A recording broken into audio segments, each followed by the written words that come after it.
I want to tell you one more thing I know about the Negro. When I go through Las Vegas, North Las Vegas, and I would see these little government houses, and in front of that government house, the door was usually open, and the older people and the kids, and there's always at least a half a dozen people sitting on the porch. They didn't have nothing to do. They didn't have nothing for their kids to do. They didn't have nothing for their young girls to do. And because they were basically on government subsidy, and so now what do? They abort their young children.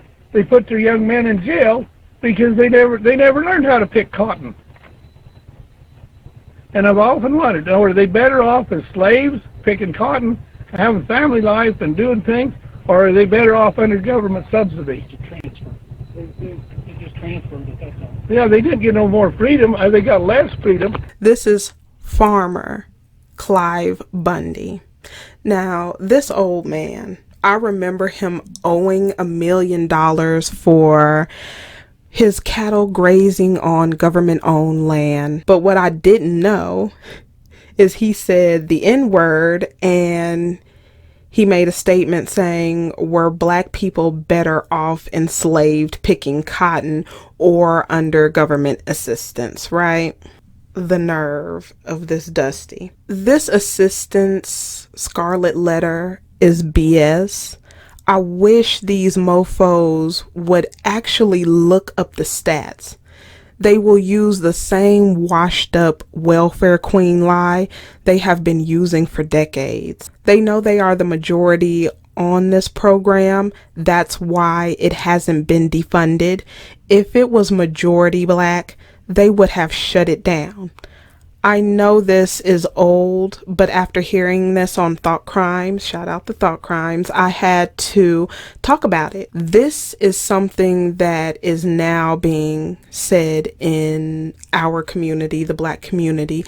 Ninjas are shaming women and children for eating, and that's just as bad as this POS and what he said. Because a lot of people don't understand the ins and out of welfare, and people think there's so much fraud going on and so many people who are eating steak and lobster and shrimp. It's a joke that people can't sit down and do a simple Google search and get out a calculator and calculate how much people are getting.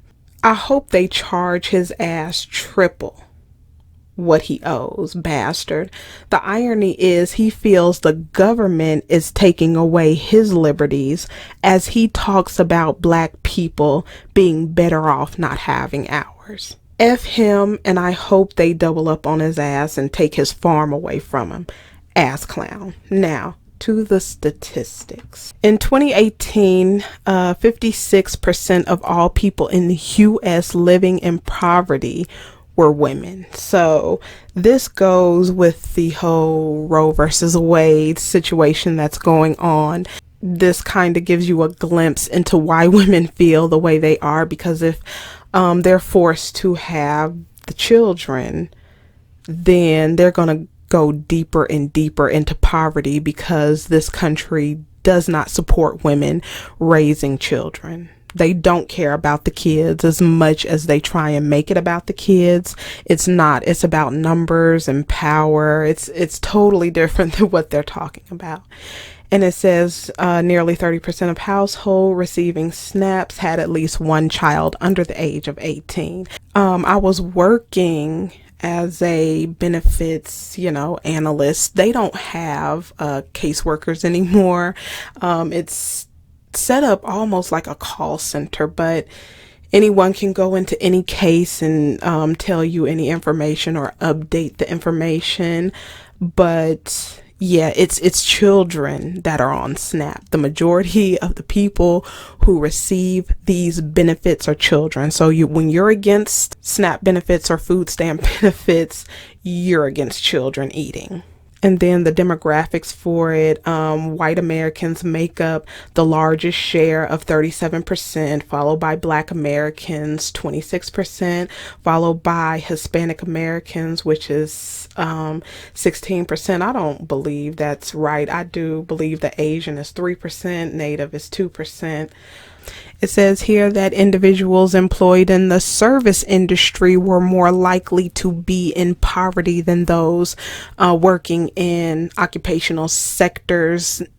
I mean, judging now, it doesn't just have to be the service industry, but when I was working there, I did see a lot of these parent sister companies where if you search that company, they were connected to a McDonald's, they were connected to a Walmart, they were connected to the service industry where these people were not getting paid much at all, these multi-billion-dollar companies. And it also says that women are more likely than men to be members of the working poor. 100% connected to the Roe versus Wade. A lot of women, they may have been married, maybe single mothers. A lot of the kids have grown up seeing their mother struggle. They don't want to go through that. Men are not really trustworthy in this society. There's going to be a big shift and a big change, and I think this Roe versus Wade is going to be just the thing to tip it over the edge, because men in this patriarchy have had it good. They have been getting their own way plus some.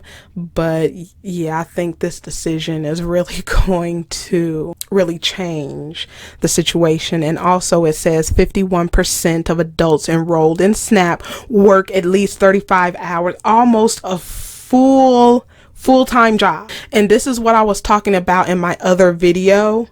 The adults are working. But then you try and shame a mother, if she can't work and she needs to take care of her kids, how is she supposed to get enough money on this BS paying job and take care of her kids? Paying for child care? Who? As high as it is, gas as high as it is, food as high as it is. But they have the nerve to want to sit up here and demonize women for not wanting to give birth to children, as hard as it is out here, as expensive as it is out here. This is saying everything that I saw when I was working in that sector. Adults are working full-time jobs. There was one situation where a man, he qualified for health care for his daughter.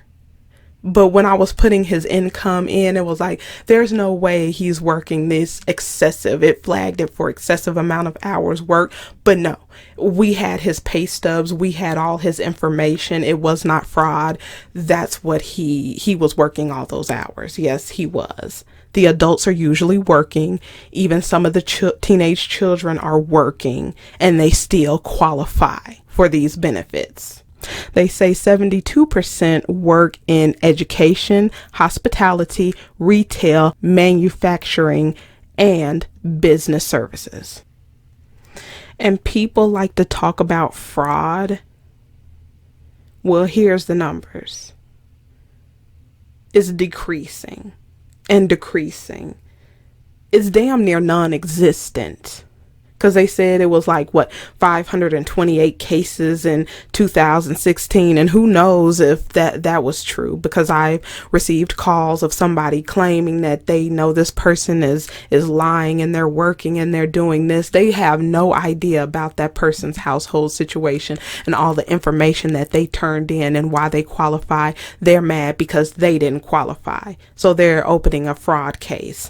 In 2020, 274. Come on now. In the United States, there is no fraud. I know this is an old one, but I just wanted to bring this to you because personally, I didn't know about this man's rants. When I saw it, on Thought Crimes, I was blown away by what he said, because that was the first time me ever seeing it.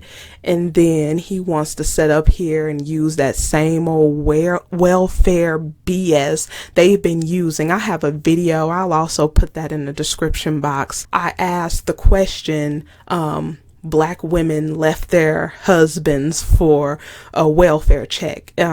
Somebody in the comment section was like, that's a lie. Black women did it. It was just posed that way to get you to thinking, like, first of all, they weren't marrying these women. They were just laying up having sex with these women because they had multiple families everywhere, and they were not, no woman is going to divorce a man who is being faithful to her, is providing for her, and, you know, doing his very best.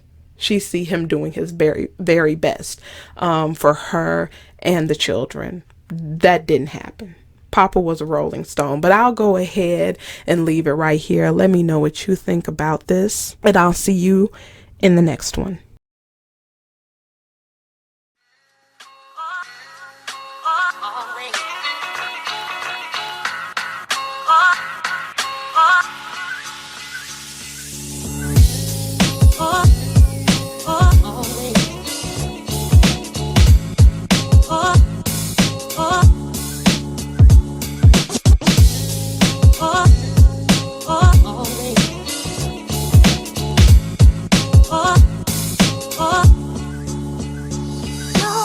But I wasn't